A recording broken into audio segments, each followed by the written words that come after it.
Hello students, welcome back to the channel.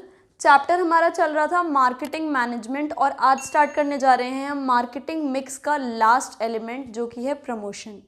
Promotion क्या होता है? प्रमोशन का मतलब होता है कस्टमर से या चैनल्स ऑफ डिस्ट्रीब्यूशन से कम्युनिकेट करना। कम्युनिकेट इस तरीके से करना कि आपकी सेल्स इंक्रीज हो। आपका प्रोडक्ट है तो आप अपने प्रोडक्ट के बारे में जानकारी दीजिए, मतलब कुछ भी ऐसी टैक्टिक्स यूज़ कीजिए जिससे कि आपकी ज़्यादा से ज़्यादा सेल्स हो। इसी को प्रमोशन कहते हैं। प्रमोशन के लिए हम काफ़ी सारे टूल्स यूज़ करते हैं, वो सब हम इसी में पढ़ेंगे। The promotion element of marketing mix is concerned with activities that are undertaken to communicate with customers and distribution channel to enhance the sales of firm. आप प्रमोशन में क्या करते हैं कि आप कस्टमर से या फिर डिस्ट्रीब्यूशन चैनल से कम्युनिकेट करते हैं। कम्युनिकेट इस तरह से करते हैं कि आपकी सेल्स इंक्रीज हो जाए, आपकी सेल्स इन्हांस हो। प्रमोशनल मिक्स क्या होता है? Promotion mix it refers to all the decisions related to promotion of sales and products, sales of products and services. जो भी प्रोडक्ट्स हैं, जो भी प्रोडक्ट है आपका, जो भी सर्विसेज हैं आपकी, वो उसकी सेल कराने के लिए जो भी आप डिसीजंस लेते हो वो सारे डिसीजन प्रमोशनल मिक्स में आ जाते हैं। क्या क्या टूल्स हैं जो आप प्रमोशनल मिक्स में यूज़ करते हो? 4 टूल्स हैं: advertising, sales promotion, personal selling and public relations. ये चारों टूल्स अब हम एक एक करके समझेंगे। चलिए प्रमोशनल मिक्स का सबसे पहला एलिमेंट देखते हैं, एडवर्टाइजिंग। एडवर्टाइजिंग आप सब लोगों ने देखा होगा, टीवी पे ऐड आते हैं, न्यूज़पेपर, मैगजीन, सब में आपने किसी न किसी ब्रांड का, किसी न किसी कंपनी के एडवर्टाइजमेंट्स देखे ही होंगे।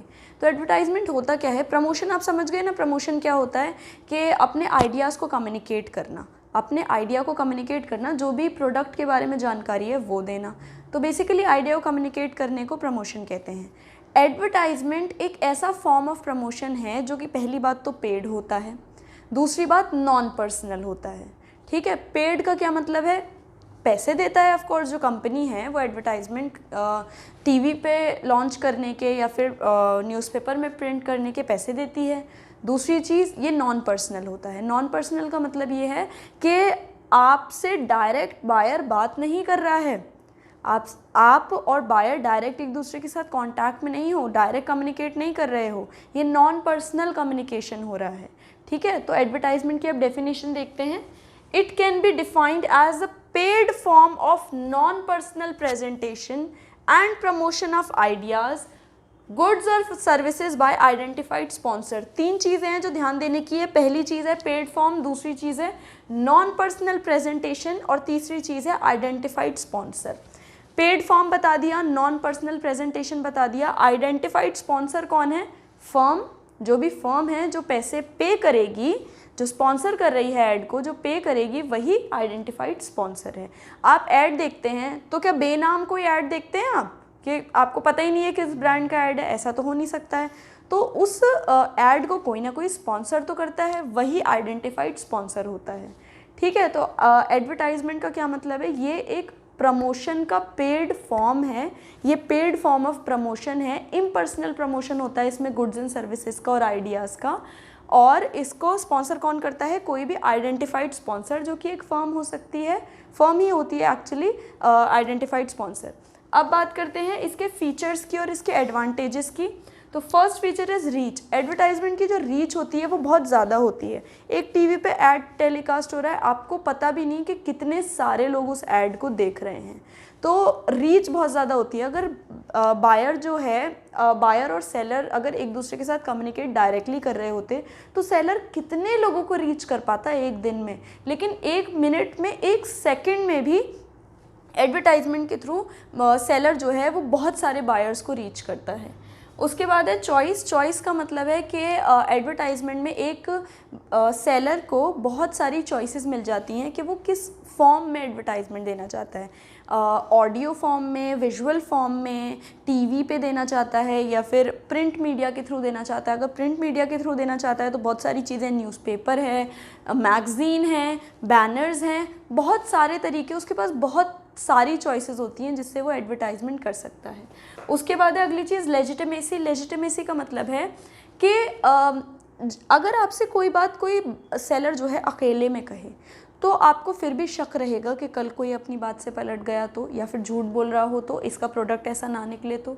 लेकिन एडवर्टाइजमेंट तो हज़ारों करोड़ों लोगों के सामने आता है, इतने सारे लोगों के सामने वो लोग दावा करते हैं कि हाँ भाई हमारे प्रोडक्ट में ये चीज़ें हैं, हमारे प्रोडक्ट में ये खासियत है, तो वो लोग फॉल्स स्टेटमेंट ऑफ कोर्स नहीं दे रहे होंगे। तो एक भरोसा रहता है कस्टमर को कि इतने सारे लोगों के सामने बात कह रहे हैं तो झूठ तो नहीं बोल रहे होंगे।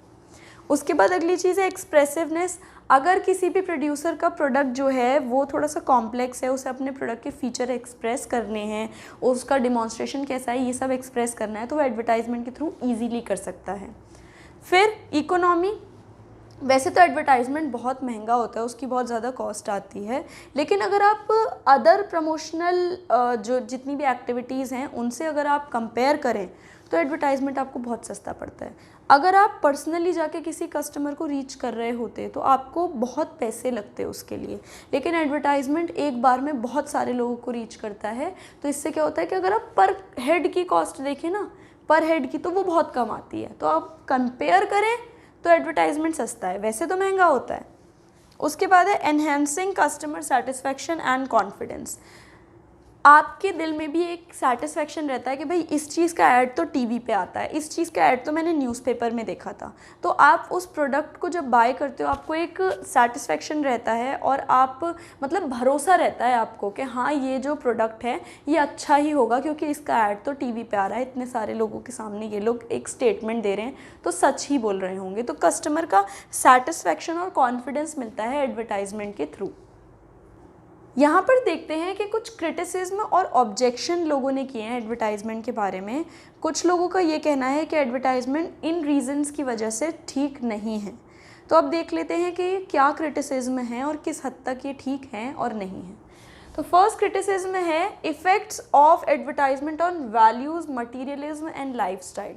इसका मतलब ये है, लोगों का कहना ये है कि एडवर्टाइजमेंट जो है मटीरियलिज्म को प्रमोट करता है। मटीरियलिज्म का मतलब ये है कि एडवर्टाइजमेंट में नए नए प्रोडक्ट्स आते जाते हैं, नए नए प्रोडक्ट्स का लॉन्च होता रहता है और कस्टमर नए नए प्रोडक्ट्स डिमांड करता रहता है जिसकी उसे ज़रूरत भी नहीं है।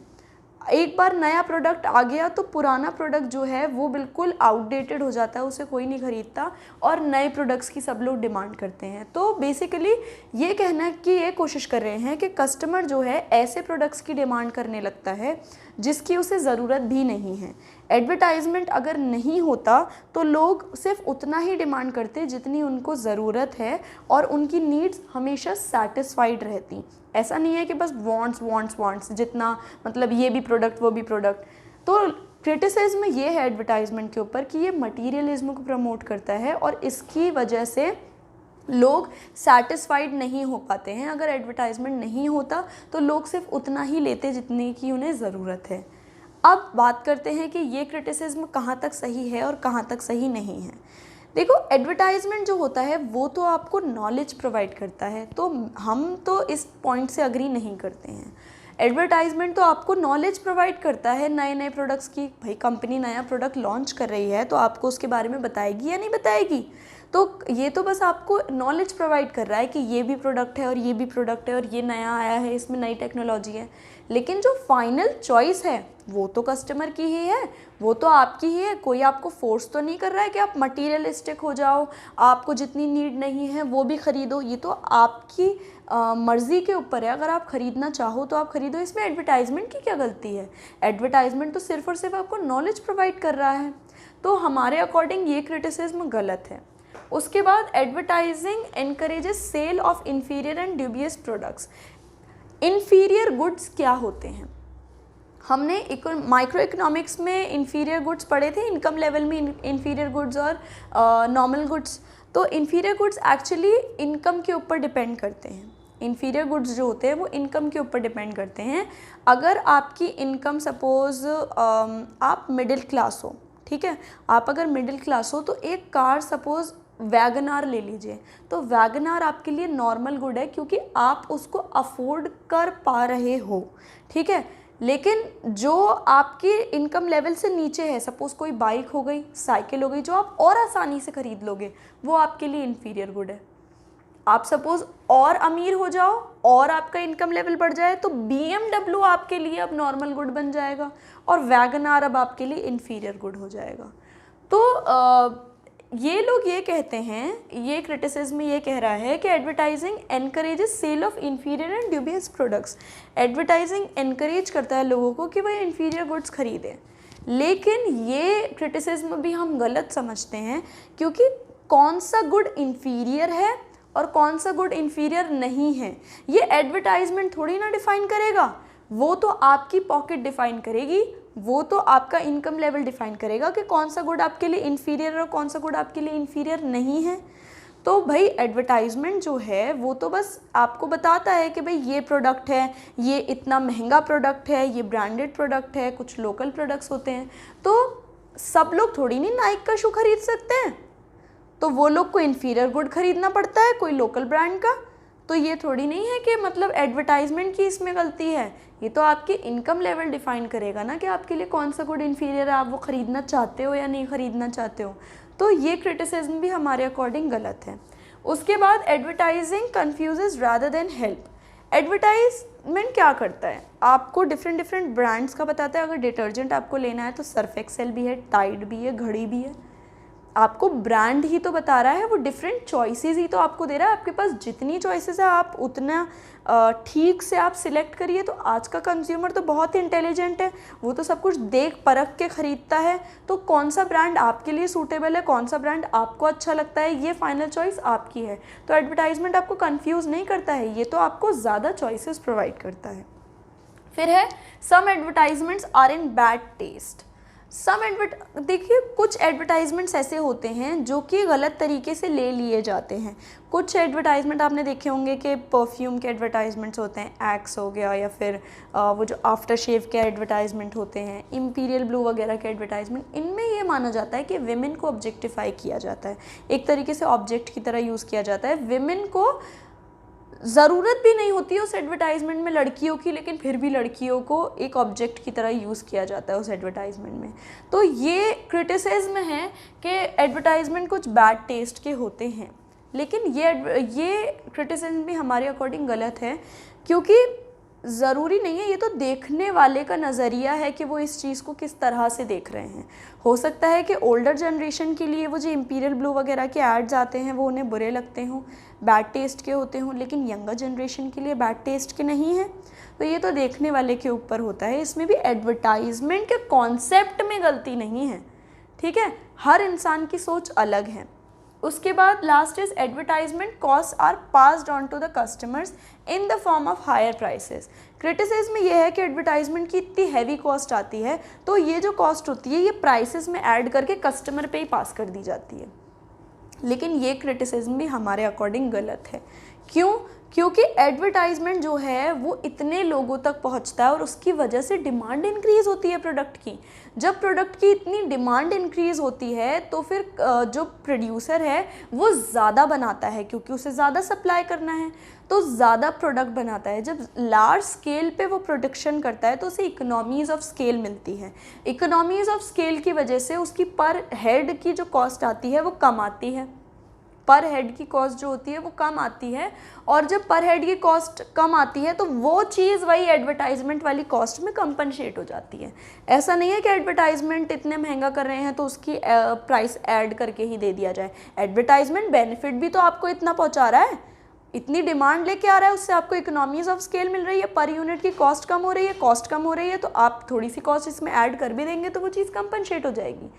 तो ये कुछ क्रिटिसिज्म थे और इसके साथ सबके हमने जवाब दिए। आपको क्वेश्चन इस तरीके से आ सकता है कि आप इस चीज़ से अग्री करते हैं या नहीं करते हैं, तो आप इन पॉइंट्स को ध्यान रखिएगा। तो बस यही था एडवर्टाइजिंग में। अब चलिए अगला एलिमेंट देखते हैं प्रमोशन का। तो प्रमोशनल मिक्स का अगला कंपोनेंट है sales promotion. Sales promotion actually ऐसी शॉर्ट टर्म की टैक्टिक्स और टेक्निक्स होती हैं जिसकी हेल्प से आप इमीडिएट सेल बढ़ा सकते हो। जैसे कि आप सेल लगा लो, सेल होता है ना, सेल होती है ना कि आप कम कम कॉस्ट पे, कम कम प्राइसेस पे आप बेचो प्रोडक्ट को, तो वो सेल आप लगा लीजिए, डिस्काउंट ऑफर करिए, रिबेट्स ऑफर करिए। तो इस टाइप की चीज़ों से आपकी तुरंत सेल बढ़ जाती है। तो सेल्स प्रमोशन क्या होता है? It refers to short term use of incentives और other promotional activities that stimulate the customer to buy the product. कुछ ऐसी शॉर्ट टर्म टेक्निक्स होती हैं जो कस्टमर को स्टिमुलेट करती हैं कि वो तुरंत प्रोडक्ट को बाय करें। ठीक है, तो इम्पॉर्टेंस क्या है सेल प्रमोशन के, क्यों इम्पॉर्टेंट होता है, इससे हेल्प क्या मिलती है? तो पहली चीज़ है short term immediate effect on sales. Sales पे तुरंत इफेक्ट आ जाता है। आप जैसे ही वो सेल का बोर्ड लगा लेंगे ना अपनी शॉप के बाहर, तो क्या हो जाता है कि तुरंत सेल बढ़ जाती है। सब लोग आने लगते हैं, क्योंकि कम प्राइसेस पे आप बेच रहे हो तो तुरंत आने लगते हैं। आप लगा लो 15% ऑफ या फिर 10% ऑफ, तो फिर तुरंत से लोग आने लगते हैं। तो ये ऐसी सेल्स प्रमोशन टेक्निक्स होती हैं जिनकी हेल्प से तुरंत सेल पे इफेक्ट पड़ता है। फिर है stock clearance as possible. In case आपने बहुत टाइम से भाई रख रखा था अपना सामान और वो बिक ही नहीं रहा था, अब आपने सोचा कि भाई मुझे अपना ये स्टॉक क्लियर करना है, मैं सेल लगा लेता हूँ और मुझे ये बस स्टॉक निकालना है। तो आपने सेल लगा ली और इसकी हेल्प से आपकी इतनी जल्दी सेल इंक्रीज़ होती है और आपका जो स्टॉक है वो जल्दी क्लियर हो जाता है। बड़ी बड़ी कंपनीज अक्सर ऐसा करती हैं कि कभी कभी ऑफ सीज़न चल रहा है, सामान नहीं बिक रहा है, तो आप भाई सेल लगा लो और वो सारा ही स्टॉक आपका क्लियर हो जाता है। फिर है induces customers as well as distribution channels. Customer तो आते ही हैं ऐसी टेक्निक्स को देखकर, अट्रैक्ट कस्टमर तो होते ही, डिस्ट्रीब्यूशन चैनल्स भी होते हैं, जैसे कि इंटरमीडिएरीज होती हैं ना, होलसेलर हो गया, रिटेलर हो गया, वो भी बहुत सारा बल्क में एक साथ खरीद लेते हैं। फिर है helps to win over the competitor. आपकी सेल एकदम से इंक्रीज हो जाती है, आपके कॉम्पिटिटर की इतनी, वो तो बिल्कुल स्लो स्टेडी नॉर्मल चल ही रही है, लेकिन आपकी एकदम से इंड्यूस हो रही है सेल। तो इससे क्या होता है कि आपके कॉम्पिटिटर, मतलब आप अपने कॉम्पिटिटर से ऊपर पहुंच जाते हो इसकी मदद से। चलिए अब कुछ कॉमन टेक्निक्स देख लेते हैं सेल्स प्रमोशन की। तो फर्स्ट इज़ रीबेट। कभी कभी क्या होता है कि भाई आपके पास कुछ प्रोडक्ट्स हैं, वो बिक नहीं रहे हैं, उसका स्टॉक रखा हुआ है, तो आप उस प्रोडक्ट को बेचने के लिए कुछ स्पेशल ऑफ़र पे, कुछ स्पेशल प्राइस पे अपना प्रोडक्ट ऑफ़र करते हो कस्टमर को, और फिर कस्टमर उससे अट्रैक्ट होते हैं। जैसे कि आपकी सीज़न ऑफ चल रहा है, सर्दियाँ चल रही हैं, कोई अब कोल्ड ड्रिंक नहीं ख़रीदता है, तो आपने 2 लीटर की पेप्सी की बोतल वैसे तो 70-80 रुपीज़ की आती है, आप दे रहे हैं 50 में या 40 में, तो इस तरीके से लोग अट्रैक्ट होते हैं। तो ये हो गई रीबेट। अगली चीज़ है डिस्काउंट। डिस्काउंट का मतलब होता है बिल्कुल नॉर्मल सही प्रोडक्ट है और उस पर आप किसी परसेंटेज से कोई परसेंटेज रिड्यूस कर देते हो, जैसे कि 10% ऑफ, 20% ऑफ, तो इससे भी लोग अट्रैक्ट होते हैं आपकी तरफ। उसके बाद रिफ़ंड्स आपने देखा होगा, कैशबैक वगैरह, आप इतने का प्रोडक्ट खरीदिए आपको इतना पैसा वापस मिल जाएगा, तो कैशबैक के ऑफर्स आपने देखे होंगे, ये रिफ़ंड्स में आ जाते हैं। Next is samples. कभी कभी क्या होता है, कंपनीज फ्री सैम्पल्स डिस्ट्रीब्यूट करती हैं। क्यों करती हैं? क्योंकि वो ये चाहती हैं कि लोग, कस्टमर्स जो हैं, एटलीस्ट हमारा प्रोडक्ट एक बार ट्राई करें, अगर उन्हें अच्छा लगा तो वो खुद ही ख़रीदने आएंगे। तो ये भी एक तरीके की सेल्स प्रमोशन टेक्निक है। मैं आपको अपना पर्सनल एक्सपीरियंस बताती हूँ कि I have a pet, I have a dog. तो हम एक बार उसके लिए पेट शॉप पर गए और वो जो शॉप वाला था उसने हमें फ्री सैम्पल दिए पेडिग्री के नए फ्लेवर के, क्योंकि पेडिग्री ने शॉपकीपर्स को बोला था कि कस्टमर्स को ये सैम्पल डिस्ट्रीब्यूट करना। वो लोगों ने इसीलिए किए क्योंकि इनकेस अगर हमें वो फ्लेवर पसंद आता है, हमारे डॉग के कोट में शाइन आती है, और अगर उसको ये फ्लेवर पसंद आता है तो हम उन लोगों को कांटेक्ट करेंगे और ख़ुद ही वो नया वाला जो फ्लेवर है वो परचेज़ करेंगे। तो इस तरीके से बहुत सारे सैम्पल्स डिस्ट्रीब्यूट करे जाते हैं और अगर लोगों को पसंद आता है तो लोग खुद ही ख़रीदते हैं।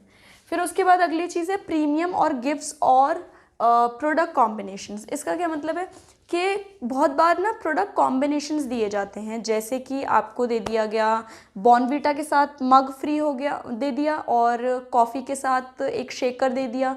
तो इस तरीके से बहुत सारे फ्री गिफ्ट्स दे दिए जाते हैं आपको प्रोडक्ट के साथ। इसके लिए भी लोग बहुत ज़्यादा अट्रैक्ट होते हैं कि चलिए ये टाटा टी खरीदते हैं, इसके साथ एक कप फ्री चल रहा है, तो इस तरीके से भी आप ख़रीदते हैं। नेस्कैफ़े के साथ मग्स आते हैं, नेस्कैफ़े के आपने देखा होगा रेड कलर का मग आता है। तो इस तरीके के प्रोडक्ट कॉम्बिनेशंस दिए जाते हैं कस्टमर को अट्रैक्ट करने के लिए। उसके बाद है क्वांटिटी डील्स, बाय 1 गेट 1 वाली बात। इतने खरीदोगे 1 फ्री मिलेगा, 2 खरीदोगे तो 3 फ्री मिलेंगे। तो इस तरीके से क्वांटिटी में डील करी जाती है कि 1 शर्ट खरीदेंगे तो 1 शर्ट फ्री मिलेगी, buy 1 get 1 free, buy 2 get 1 free, इस तरीके की क्वांटिटी डील्स होती हैं।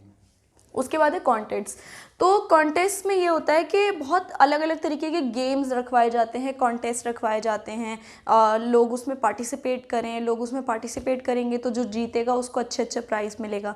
जैसे कैमलिन है वो अक्सर ड्राइंग का कंपटीशन रखवाता है, और बॉर्नवीटा है वो ज़्यादातर आईक्यू टेस्ट का, ओलंपियाड वगैरह ये सारी चीज़ें रखवाता है।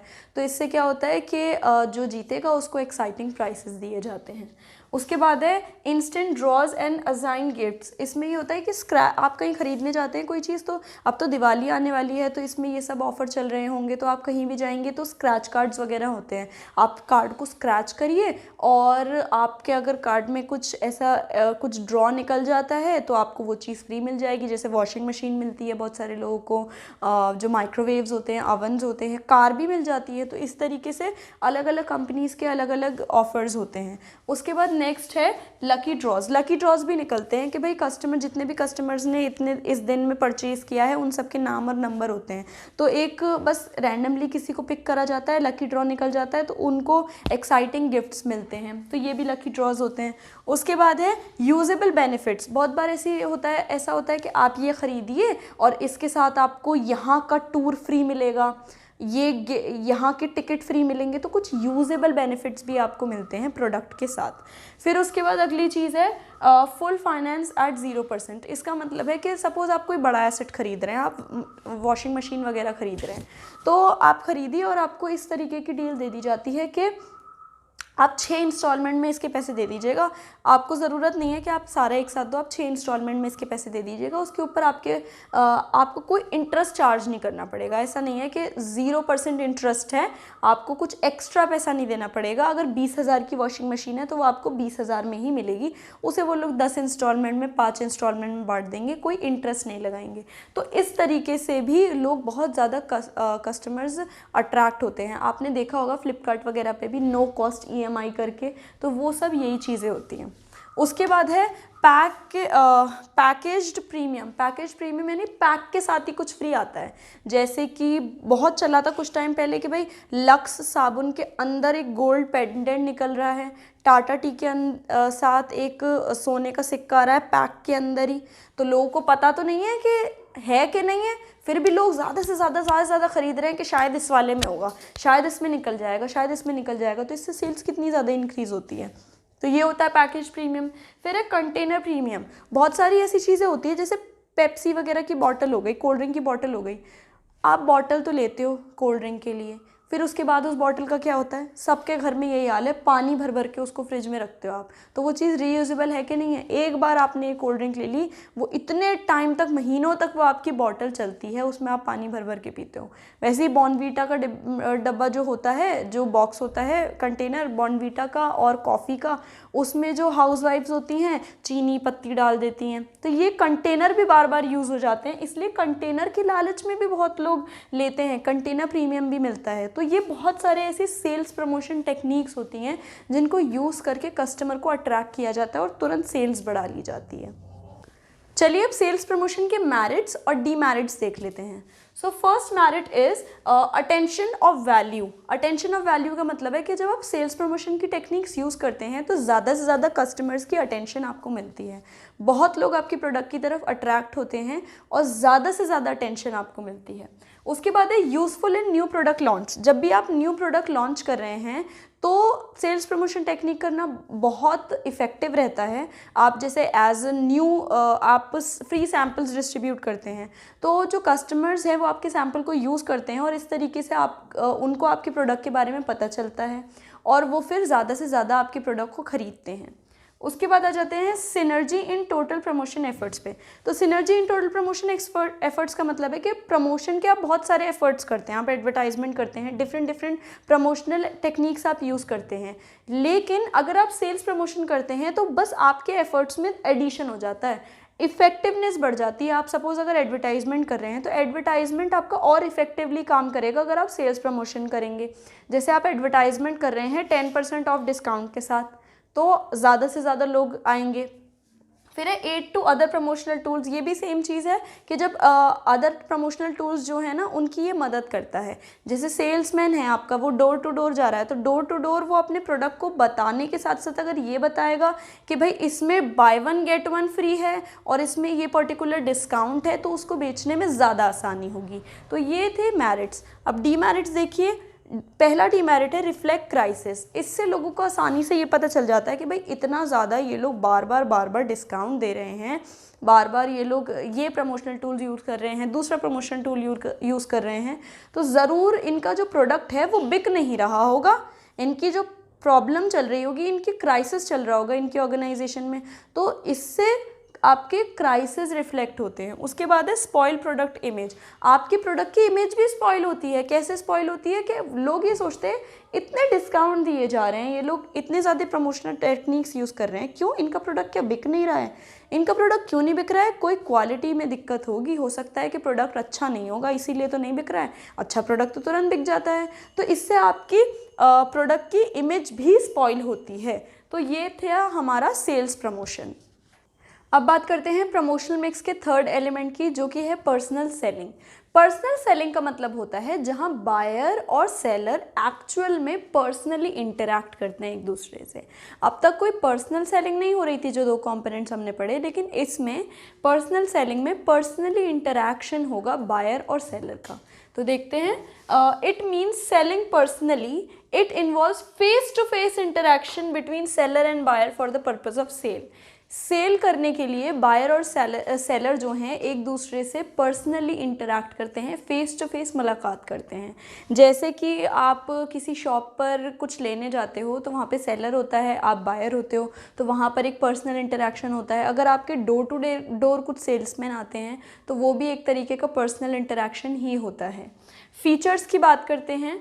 First feature is personal interaction. अभी बताया, ये तो सबसे ही बड़ा फीचर है कि पर्सनल इंटरैक्शन होता है पर्सनल सेलिंग में। Second is two way communication. Two way communication होता है। अब तक एडवर्टाइजमेंट वगैरह में क्या हो रहा था कि वन वे कम्युनिकेशन हो रहा था, सिर्फ सेलर आपको अपनी बात बता रहा था, लेकिन यहाँ पर सेलर अपनी बात भी बता सकता है और बायर अपने डाउट्स भी क्लियर कर सकता है।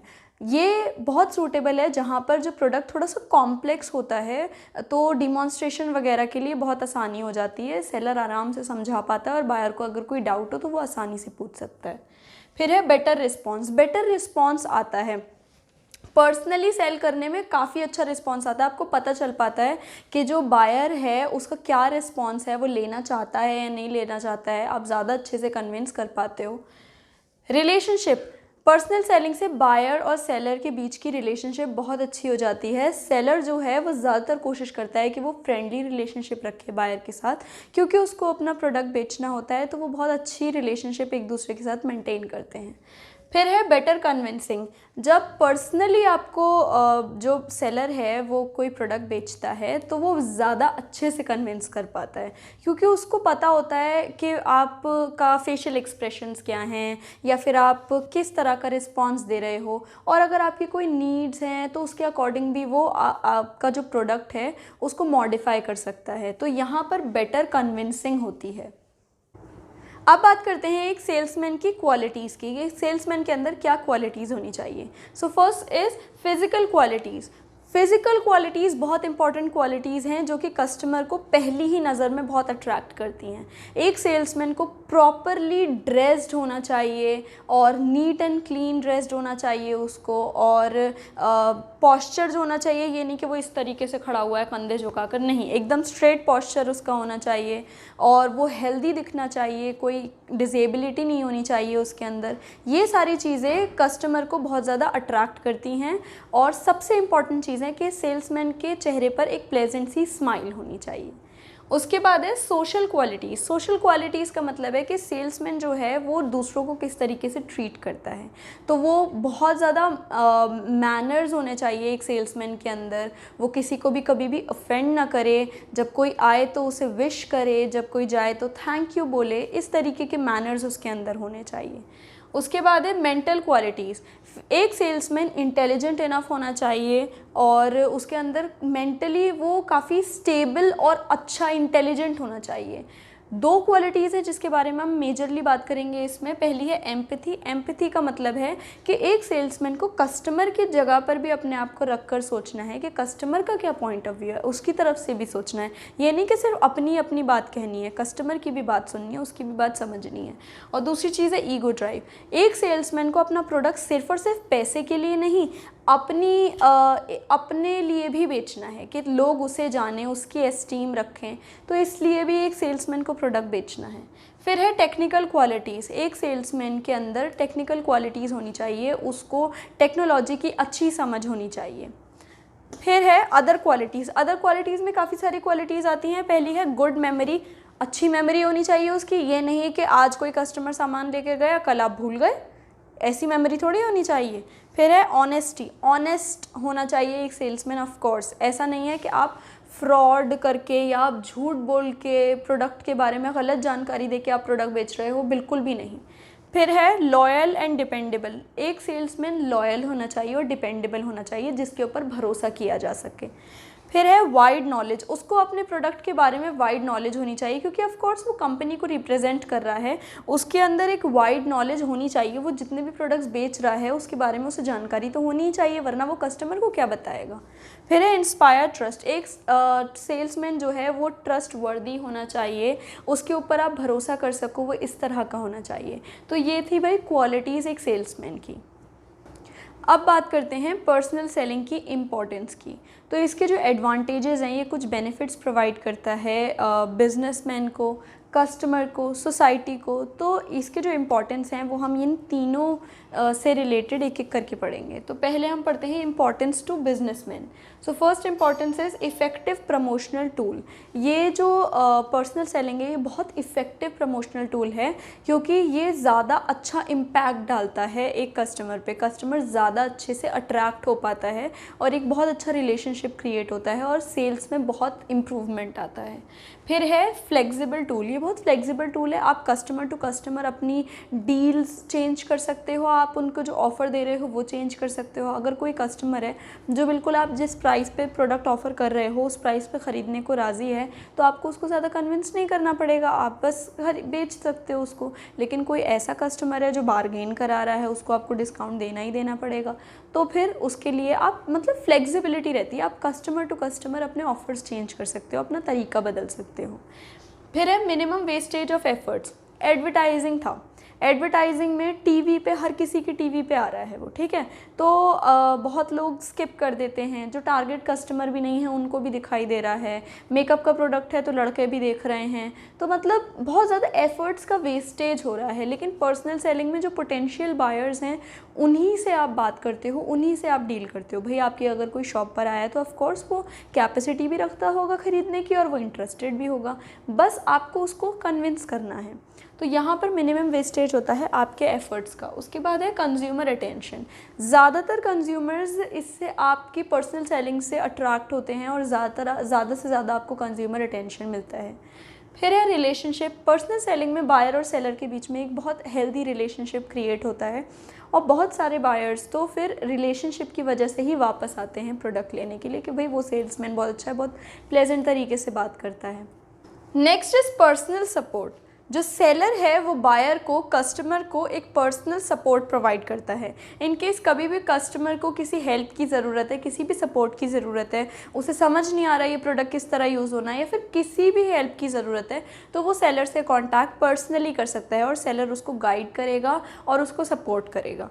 फिर है very effective to introduce new product. जब भी आप न्यू प्रोडक्ट लॉन्च कर रहे हो तो पर्सनल सेलिंग बहुत इफेक्टिव होती है, क्योंकि पर्सनली एक सेलर बायर को डिमॉन्स्ट्रेट कर सकता है प्रोडक्ट और बता सकता है कि देखिए ये हमने न्यू प्रोडक्ट लॉन्च किया है, आप इसको प्लीज़ ट्राई करके देखिए। तो पर्सनल सेलिंग इस केस में बहुत बहुत इफ़ेक्टिव होता है। उसके ये तो हो गई इंपॉर्टेंस टू बिजनेसमैन। अब बात करते हैं इंपॉर्टेंस टू कस्टमर की। तो पहला इंपॉर्टेंस है helps in identifying needs and wants.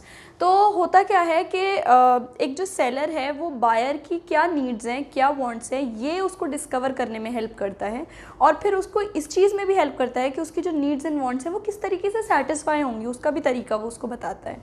फिर है लेटेस्ट मार्केट इन्फॉर्मेशन। मार्केट में कोई भी न्यू प्रोडक्ट आया है, कोई भी न्यू फैशन ट्रेंड चल रहा है, तो सेलर बायर को गाइड करता है, बताता है, इन्फॉर्मेशन देता है। आपने देखा होगा, आप कभी भी शॉप पर जाते हैं तो आपका जो सेलर है वो आपसे हमेशा कहता है कि देखिए ये नया प्रोडक्ट है और ये तो मार्केट में अब तो यही फैशन चल रहा है। तो इस तरीके से क्या मार्केट में लेटेस्ट चीज़ आई है वो आपको, उसकी इन्फॉर्मेशन भी आपको सेलर प्रोवाइड करता है। फिर है एक्सपर्ट एडवाइस। सेलर हर चीज़ के लिए अपने प्रोडक्ट में एक्सपर्ट होता है, उसको मालूम होता है कि ये प्रोडक्ट किस तरीके से यूज़ किया जाएगा, सारी चीज़ें होती हैं। तो एडवाइस वो अच्छे से कर पाता है कि आप ये प्रोडक्ट लीजिए अपनी नीड्स एंड वांट्स के अकॉर्डिंग, या फिर आपके लिए ये ज़्यादा सूटेबल है, तो आपको एक एक्सपर्ट एडवाइस मिलती है। उसके बाद है इंड्यूसेस कस्टमर्स। तो ये कस्टमर को इंड्यूस करता है कि आप हमारा प्रोडक्ट ले लीजिए, जिससे कि आपकी सेल्स, एक बिज़नेस की सेल्स बहुत ज़्यादा इंक्रीज़ होती है। तो क्या होता है कि कस्टमर को भी बहुत ज़्यादा हेल्प मिलती है कि उसकी नीड एंड वांट सेटिस्फाई हो जाती हैं एक प्रोडक्ट को लेने से। तो सेलर उसको इस चीज़ के लिए बहुत ज़्यादा हेल्प करता है। अब देखते हैं importance to society. So first importance is convert latest demand into effective demand. इसका मतलब ये है कि जब पर्सनल सेलिंग की हेल्प से ज़्यादा सेल्स हो पाती है, तो अगर ज़्यादा सेल्स होती है तो ज़्यादा डिमांड आती है, ज़्यादा डिमांड आती है तो जो प्रोड्यूसर है वो ज़्यादा प्रोड्यूस करता है, तो फिर इससे क्या होता है कि उसकी इनकम इंक्रीज़ होती है, और उसकी इनकम इंक्रीज़ होती है तो इकोनॉमिक ग्रोथ होती है। Next is employment opportunities. Employment opportunity provide करता है पर्सनल सेलिंग। इन केस आप को एम्प्लॉयमेंट चाहिए तो आप किसी भी शॉप पर एज अ सेल्समैन काम कर सकते हो, तो आपके लिए एम्प्लॉयमेंट अपॉर्चुनिटी है। देन करियर अपॉर्चुनिटीज़, बहुत सारी करियर अपॉर्चुनिटीज़ भी प्रोवाइड करता है पर्सनल सेलिंग। इन केस आप भाई इतने क्वालिफ़िकेशन का सेल्समैन यहाँ पर चाहिए, तो ये आपके लिए करियर अपॉर्चुनिटी ही है। Then mobility of sales persons. इसका मतलब है कि सेल्स पर्सन जो डोर टू डोर सेल्समैन जाते हैं ना, तो ये मोबिलिटी होती है इनकी कि अगर भाई इस शहर से दूसरे शहर जा रहे हैं या फिर इस जगह से दूसरी जगह जा रहे हैं, तो इससे टूर्स एंड ट्रैवल इंडस्ट्रीज़ जो होती हैं उनकी भी ग्रोथ होती है। फिर है प्रोडक्ट स्टैंडर्डाइजेशन। प्रोडक्ट स्टैंडर्डाइजेशन से क्या होता है कि सबको एक ही तरीके का प्रोडक्ट मिलता है, तो यूनिफॉर्मिटी इन कंजम्पशन आता है, सभी लोग एक ही तरीके का प्रोडक्ट यूज़ कर पाते हैं। ये भी इसका बेनिफिट है सोसाइटी के लिए। अब देख लेते हैं डिफरेंस बिटवीन एडवर्टाइजिंग और पर्सनल सेलिंग। यहाँ पे कुछ बेसिस गिवन हैं जिसके बेस पे हम देखेंगे क्या डिफरेंस है दोनों में। ये एडवर्टाइजिंग का कॉलम है और ये है पर्सनल सेलिंग का column. So first basis form. Advertising जो है इम्पर्सनल फॉर्म में होती है, यानी कि बायर सेलर का यहाँ पे कोई डायरेक्ट कांटेक्ट नहीं होता है, पर्सनल कांटेक्ट नहीं होता है। पर्सनल सेलिंग पर्सनल फॉर्म में होती है, यानी कि यहाँ पर बायर सेलर का पर्सनल कांटेक्ट होता है। फिर है फ्लेक्सिबिलिटी। एडवर्टाइजिंग लेस फ्लेक्सिबल है। आप ने जो एक ऐड बना दिया उसको आप सब में पब्लिश करा चुके हो, तो आप कस्टमर की नीड्स एंड प्रेफरेंस क्या है, कस्टमर का एटीट्यूड क्या है, उसके अकॉर्डिंग आप कस्टमाइज़ नहीं कर पाओगे अपने प्रोडक्ट को भी और अपने एडवर्टाइजमेंट को भी। लेकिन पर्सनल सेलिंग बहुत फ्लेक्सिबल होती है, आप अपना वे चेंज कर सकते हो, अपने कस्टमर के अकॉर्डिंग आप ऑफ़र चेंज कर सकते हो, तो ये बहुत फ्लेक्सिबल होती है। फिर है रीच। एडवर्टाइजिंग एक साथ बहुत लोगों को रीच करता है, तो इट रीचेस मासेस, और पर्सनल सेलिंग की रीच लिमिटेड होती है। ऑफ कोर्स आप जो पर्सनल कांटेक्ट करते हो वो आप एक बार में बहुत सारे लोगों से नहीं कर पाओगे, करोगे भी तो वो इतना इफेक्टिव नहीं रहेगा। उसके बाद है कॉस्ट। इसकी कॉस्ट पर पर्सन कम आती है, वैसे तो बहुत ज़्यादा आती है, लेकिन पर पर्सन देखा जाए तो ये जितने लोगों को रीच करता है उसके अकॉर्डिंग पर पर्सन कॉस्ट बहुत कम आती है। लेकिन पर्सनल सेलिंग में अगर आप इतने ही लोगों को रीच करना चाहो जितना एडवर्टाइजमेंट करता है, तो आपकी कॉस्ट बहुत ज़्यादा आएगी, तो पर पर्सन कॉस्ट बहुत ज़्यादा आती है यहाँ पे। फिर है कवरेज। ये बहुत सारे लोगों को कवर करता है शॉर्ट टाइम में, और ये इतने ज़्यादा टाइम में बहुत टाइम लगाता है ये लोगों को कवर करने में। अगर आप किसी एक बंदे से बात कर रहे हो तो आप उसी से बात कर रहे हो, आप बहुत सारे लोगों से एक साथ बात नहीं कर सकते हो, तो इट टेक्स लॉन्ग टाइम। फिर है use of mass media. Advertisement में ऑफ कोर्स मास मीडिया का यूज़ तो होता है, आप टीवी पे ऐड पब्लिश करते हो, मैगजीन में, न्यूज़पेपर में, लेकिन पर्सनल सेलिंग में ऐसा नहीं होता है। पर्सनल सेलिंग में कोई मास मीडिया का यूज़ नहीं होता, यहाँ पर तो डायरेक्ट सेलिंग की जाती है। फिर है फीडबैक। यहाँ पर एडवर्टाइजिंग में एडवर्टाइजिंग में आप कोई डायरेक्ट फीडबैक रिसीव नहीं करते हो, आपको नहीं पता कि आपका जो कस्टमर है वो किस तरीके से बिहेव कर रहा है, क्या उसका फीडबैक है, आप नहीं फीडबैक उसका ले पा रहे हो। लेकिन पर्सनल सेलिंग में आप फीडबैक ले पाते हो, आपका जो कस्टमर है वो आपको फीडबैक दे पाता है कि आपको प्रोडक्ट कैसा लगा, कैसा नहीं लगा, या फिर क्या प्रॉब्लम है, कोई डाउट है, तो आप आसानी से यहाँ पे डायरेक्ट फीडबैक ले सकते हो। Last is useful for advertising, जो है स्टैंडर्डाइज्ड और कस्टमर प्रोडक्ट्स के लिए तो अच्छी है। कस्टमर प्रोडक्ट्स क्या होते हैं, कंज्यूमर जो डायरेक्टली यूज़ कर पाते हैं, और स्टैंडर्डाइज्ड प्रोडक्ट्स क्या होते हैं, जो सब एक जैसे होते हैं, उनमें कोई स्पेशल टेक्निक की ज़रूरत नहीं होती है यूज़ करने के लिए। तो स्टैंडर्डाइज्ड प्रोडक्ट्स और कस्टमर प्रोडक्ट्स के लिए ये एडवर्टाइजमेंट बहुत अच्छा है। लेकिन पर्सनल सेलिंग जो है वो कस्टमाइज्ड और इंडस्ट्रियल प्रोडक्ट्स के लिए अच्छी है, जहाँ पर आप कस्टमर के अकॉर्डिंग प्रोडक्ट को मॉडिफाई या कस्टमाइज़ कर रहे हो, या फिर आप इंडस्ट्रियल प्रोडक्ट को बेच रहे हो, तो वहाँ पर पर्सनल सेलिंग बहुत सूटेबल है। प्रमोशनल मिक्स के 4 एलिमेंट्स थे, 3 हम कवर कर चुके हैं। अब चलिए आखिरी देखते हैं, पब्लिक रिलेशन। तो पब्लिक रिलेशन क्या होता है? पब्लिक रिलेशन का मतलब है पब्लिक के साथ एक हेल्दी रिलेशन बनाकर रखना। पब्लिक का क्या मतलब है? पब्लिक का मतलब सिर्फ कस्टमर नहीं है, पब्लिक का मतलब है सारे स्टेक होल्डर, जिससे भी आपका मतलब है, जैसे कि आपके शेयर होल्डर्स हो गए, आपके क्रेडिटर्स हो गए, आपके सप्लायर्स हो गए, जितनी भी पार्टीज़ आपके बिजनेस में इन्वॉल्व रहती हैं ना, सभी लोग पब्लिक के अंदर आती हैं। तो सभी लोगों से आपको एक हेल्दी रिलेशन मेंटेन करके रखना बहुत ज़रूरी होता है, क्योंकि ये आपको बहुत बेनिफिट्स देते हैं ये लोग। तो इसलिए पब्लिक रिलेशन का क्या मतलब है? It means maintaining public relations with public, public के साथ अच्छा हेल्दी पब्लिक रिलेशन बनाकर रखना। Bye maintaining public relation company creates goodwill. अगर कंपनी जो है पब्लिक रिलेशन क्रिएट करके रखती है, मेंटेन करके रखती है, तो इससे उसकी गुडविल ही इंक्रीज़ होती है कि भाई ये लोग तो बहुत अच्छे से ट्रीट करते हैं और अच्छा रिलेशन, हेल्दी रिलेशन मेंटेन करके रखते हैं। तो इस तरीके से आपकी कंपनी की गुडविल इंक्रीज़ होती है। फ़ायदे क्या है? First is help to convey policies and programmes. आपके जो भी पॉलिसीज़ और प्रोग्राम्स हैं वो आप आसानी से कन्वे कर सकते हो अपने स्टेक होल्डर्स को, कस्टमर्स हों चाहे वो आपके शेयर होल्डर्स हों, कोई भी हों, आप आराम से अपने पॉलिसीज़ एंड प्रोग्राम्स को कन्वे कर सकते हैं, क्योंकि आपका एक हेल्दी रिलेशनशिप है। Then help to collect information about public opinion. आपने अपनी बात कन्वे कर दी, अब आप उनका भी तो ओपिनियन लेंगे, तो आपको इन्फॉर्मेशन प्रोवाइड होती है, आपको इन्फॉर्मेशन पता करने में हेल्प मिलती है पब्लिक रिलेशन के थ्रू कि आपका पब्लिक का ओपिनियन क्या है, वो क्या सोचते हैं प्रोडक्ट के बारे में, ऑर्गेनाइजेशन के बारे में, मैनेजमेंट के बारे में। फिर है help to overcome the complaints and dislikes of people. जो भी पब्लिक है, जैसे कि आपके कस्टमर्स हो गए, सप्लायर हो गए, जितने भी लोग हैं, जितनी भी पार्टीज़ हैं, तो वो पार्टीज़ का अगर वो लोग कुछ चीज़ को डिसलाइक करते हैं या फिर वो किसी तरीके से सेटिस्फाई नहीं है, तो आपको ये बात पता चल जाएगी, तो आप उनकी प्रॉब्लम को सॉल्व करने की कोशिश करेंगे ऑफ कोर्स। तो इस चीज़ में भी पब्लिक रिलेशन बहुत हेल्प करता है।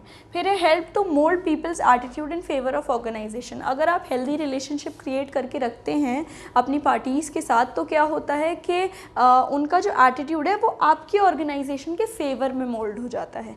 अगर आप अच्छा एटीट्यूड नहीं रखेंगे अपना, अगर आप अच्छे से रिलेशन क्रिएट नहीं करके रखेंगे, तो वो लोग भी अच्छा रिलेशन नहीं क्रिएट करेंगे, उनका भी एटीट्यूड आपकी ऑर्गेनाइजेशन के फेवर में नहीं होगा। तो अगर आप हेल्दी रिलेशनशिप क्रिएट करके रखते हो, पब्लिक रिलेशनशिप बना के रखते हो, तो आपकी जो भी पार्टीज़ हैं, जैसे कि भाई आपके स्टेक होल्डर्स हो गए, जितने भी कस्टमर सप्लायर्स, उनका एटीट्यूड आपके ऑर्गेनाइजेशन के फेवर में रहता है।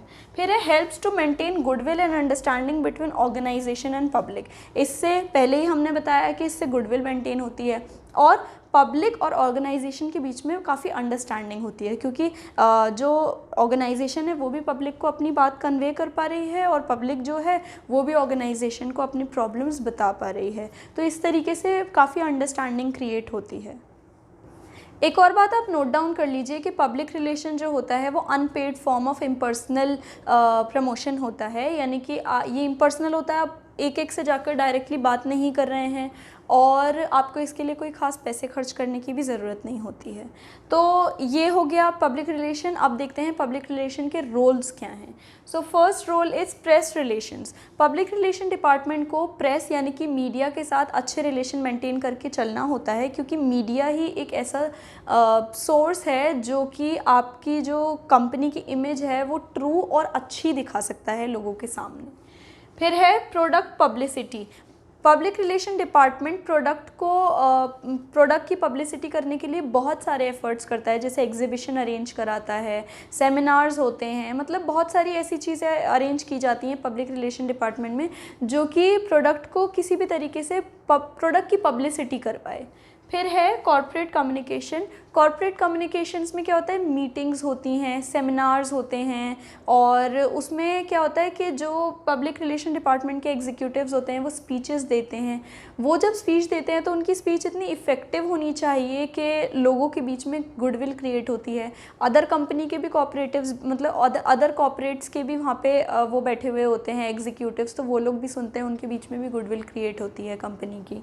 फिर है लॉबिंग। लॉबिंग में क्या होता है कि एक कंपनी को काफ़ी सारे ऑफिशियल, गवर्नमेंट ऑफिशियल से भी अच्छे रिलेशनशिप मेंटेन करके चलने होते हैं, क्योंकि भाई बहुत सारी न्यू पॉलिसीज़, इकोनॉमिक पॉलिसीज़ वगैरह आती हैं, तो ये सारी चीज़ें जानने के लिए आपको एक गवर्नमेंट ऑफिशियल से आपको अच्छे रिलेशन मेंटेन करके चलने होते हैं।